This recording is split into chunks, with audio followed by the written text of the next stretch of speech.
আচ্ছা, প্রথমত একটু থিওরি পড়ে নেই যে মডেল ভ্যালিডেশন অর্থাৎ মডেলটা ভ্যালিড কিনা এটা আমরা দেখার জন্য কতগুলো মেথড দেখতেছি। 4টা মেথড। কোনটা, কেন ইউজ করতেছি, কিভাবে ইউজ করতেছি, এখন এটা আমরা বোঝার ট্রাই করব। এখন ভ্যালিডেশন সেট অ্যাপ্রোচ আর ডাটা স্প্লিট। তো ডাটা স্প্লিটের ক্ষেত্রে আমরা কি করি, ধরে নিলাম এখানে কিছু ডেটা আছে আমাদের। আমরা এখানে র্যান্ডমলি ধরে নিলাম যে এই অংশটা, যদিও শুরুর অংশটা নিব না ওইভাবে, আমরা র্যান্ডমলি নিব।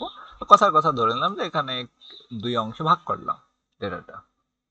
যে কথার কথা আমি এখানে 70% ডেটা রাখলাম আর এখানে 30% ডেটা রাখলাম। তো এইটা আসলে ভ্যারি করতে পারে যে 70-30 নিব নাকি 80-20 নিব নাকি অন্য কোনো ভাবে নিব। তো সাধারণত বেশিটাই রাখা ভালো, যে একটাতে বেশি থাকবে কম থাকবে। তো এইটাতে আমরা বলছি ট্রেন ডাটা। এইটা থেকে আমরা মডেলটাকে ট্রেন করব। তাহলে কি মডেল কি করব, ট্রেন করব। মডেল ট্রেন বলতে আসলে কি বোঝায়, কিছুই না।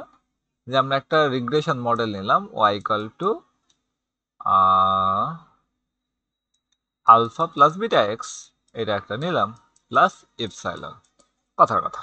তো এখানে আলফার বিটার মান আমরা যদি বের করি তাহলে মোটামুটি ওটাকে ট্রেন বলতেছি। তো এই 70% ডেটা থেকে আমরা এইগুলা বের করব, আলফা হ্যাট আর বিটা হ্যাট এবি বের করব। আর এইগুলার উপর সেটা অ্যাপ্লাই করে এখান থেকে ইরোরটা বের করব। তাহলে একটা সেট থেকে আমরা রিগ্রেশনটা রান করে এস্টিমেট করতেছি, সেকেন্ড ডেটা থেকে আমরা আসলে ইরোরটা বের করতেছি।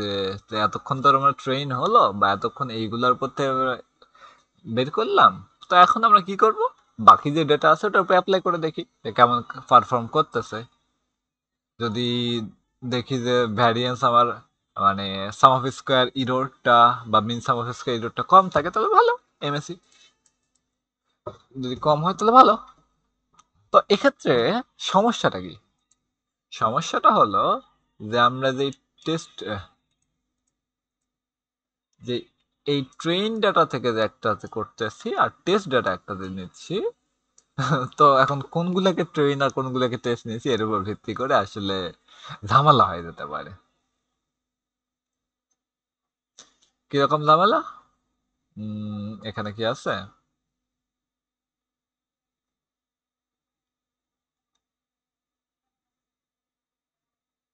আচ্ছা, আমি মুখে বলি যে একটা ডেটা থেকে ট্রেন করতেছি, ওই ডেটাগুলো মোটামুটি হোমোজেনাস যদি হয় আর এগুলো যদি একটু অন্য ধরনের হয় হেটারোজেনাস, তাহলে কি মডেলটা তো ঝামেলা করবে। কারণ বলতেছে যে না, এই মডেলটা বাদ, এই ভ্যালিডেশন বাদ দিয়ে আরেকটা ভ্যালিডেশন আমরা টেকনিক ইউজ করতে পারি, যে leave one out cross validation. তো এটাতে কি হবে, ধরলাম যে এন সংখ্যক ডেটা এখানে আছে, 1 2 3 4 5, 5টা ডেটা আছে কথার কথা। তো এখন এই একটাকে প্রথমত বাদ দিয়ে দেব, একে বাদ।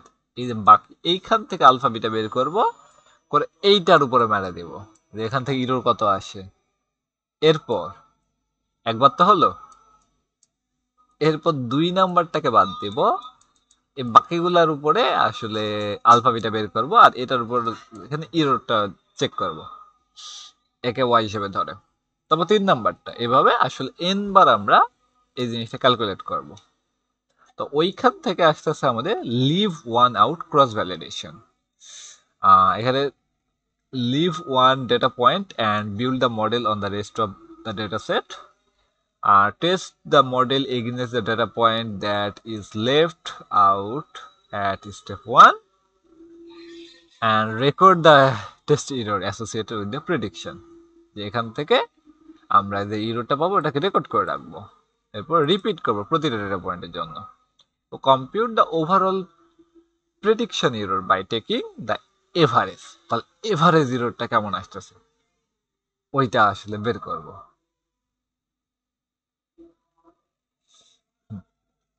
তাহলে এটা হলো আমাদের leave one out cross validation. তো এখানে ঝামেলাটা কি হতে পারে, যে এন যদি এক্সট্রিমলি লার্জ হয় তখন এটা কি বারবার আমাকে এন সংখ্যক বার এটাকে রান করতে হচ্ছে, এটা কি হাই এক্সিকিউশন টাইম, এটা নেবে, সময় বেশি লাগবে। অ্যাডিশনালি এটা আসলে পারফরমেন্সটা ঠিকঠাক মতো হবে কি না, এটা আসলে মানে ঝামেলা। যেমন ধরে নিলাম যে একটা আউটলায়ার আছে, এখানে 2, 7, 5, 8 আর হলো 1000। তো এইগুলা থেকে মডেল রান করার পরে এটার উপরে যখন টেস্ট মারবো তখন কি হবে? মিনসাম অফ স্কয়ার ইরর 12টা বাজে দেবে। বা এইগুলা থেকে যখন আমরা ট্রেন করব ওটা এবং এটা থেকে, আর এটার উপর টেস্ট করব, মোটামুটি এটাও কিছুটা 12টা বাজে দেবে। মানে এখানে কিছুটা ঝামেলা আছে। তো বলছে এই জিনিস থেকেও আরেকটা উন্নত জিনিস আছে, কি হচ্ছে কে ফোল্ড ক্রস ভ্যালিডেশন। আর আমরা আসলে যেহেতু একটা ডেটার উপরে এটা ইরোরটা বের করতেছি, এখানে এটার যেই পারফরমেন্স এটা কোশ্চিন করা যেতে পারে।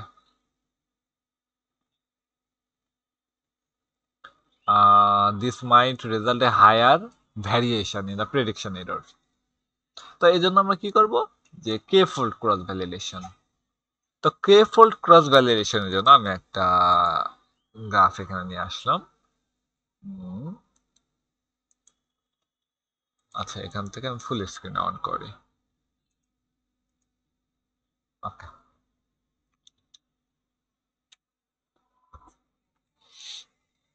এখানে কে এর মান ধরে নিলাম 5, যে 5টা ফোল্ডে আমরা ভাগ করছি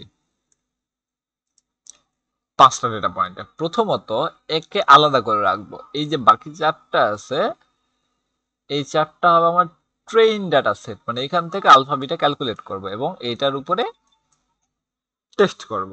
মানে ওই যে লিভ ওয়ান আউট যেটা করতেছিলাম, একটার উপরে বলছে না, এখানে এক সেট ডাটার উপরে একটা টেস্ট করব। তো এখান থেকে একটা ইরর আসবে। এরপরে আমাদের সেকেন্ড ফোল্ডটাকে রাখবো আর এটার উপরে আমরা আলফা বিটা ক্যালকুলেট করব, এটার উপরে আবার টেস্ট করব। তো এভাবে 5বারে 5টা আমাদের মান আসবে। তো এইটা মোটামুটি একটু ভালো আগেরটার থেকে। তো অনেকে বলতে পারে যে আমি আসলে এই যে ভাগ ভাগ করে নিচ্ছি এইগুলো এভাবে না করে আমরা এক কাজ করতে পারি, যে এই যে 5বার করে নেওয়ার পরে আবার আসলে 5বার করে ভাগ করব র্যান্ডমলি, আবার একটা ভাগ করব, আবার এই জিনিসটা ক্যালকুলেট করব, আবার একবার ভাগ করব, আবার ক্যালকুলেট করব, মানে রিপিটেড ওয়েতে কাজটা করব। তাহলে ওটা বলে রিপিটেড কে ফোল্ড ক্রস ভ্যালিডেশন। কে ফোল্ড ক্রস ভ্যালিডেশনে কি হয়, যে র্যান্ডমলি স্প্লিট করা হয় কে সাবসেটে, অ্যাজ ফর এক্সাম্পল 5, ওই যে এক্সাম্পল যেটা দেখলাম। তারপরে ওয়ান সাবসেটকে আমরা রিজার্ভ আকারে রাখবো আর ট্রেন করব আদার সাবসেটের উপরে। এরপর এই যে রিজার্ভ রাখছিলাম সেখান থেকে ইরোরটাকে প্রেডিক্ট করব। তো এই কাজটা সব কটা সাবসেটের জন্য করবো আর কি, একটা করে রিজার্ভ রাখবো। তো ওটা এখানে লিখতেছে। আর এরপরে রিপিটেড কে ফোল্ড ক্রস ভ্যালিডেশনটা কি, যে আরো কয়েকবার করে আমি আসলে ফোল্ডে ভাগ করব। যে প্রথমত 5বার ভাগ করছি র্যান্ডমলি, আবার 5বার র্যান্ডমলি ভাগ করব, আবার 5বার র্যান্ডমলি ভাগ করব। তো এইখান থেকে একটা আমার ভ্যালিড মানে মিনসাম হসকা ইরোর আসবে বা অন্যান্য যেগুলো আসে। তো ওইগুলা থেকে আমরা দেখবো যে ভ্যারিয়েশনটা কেমন হচ্ছে। তো এই হলো বেসিক বিষয়। আর কিছু কি লাগবে? না, এই জায়গায় ঠিক আছে।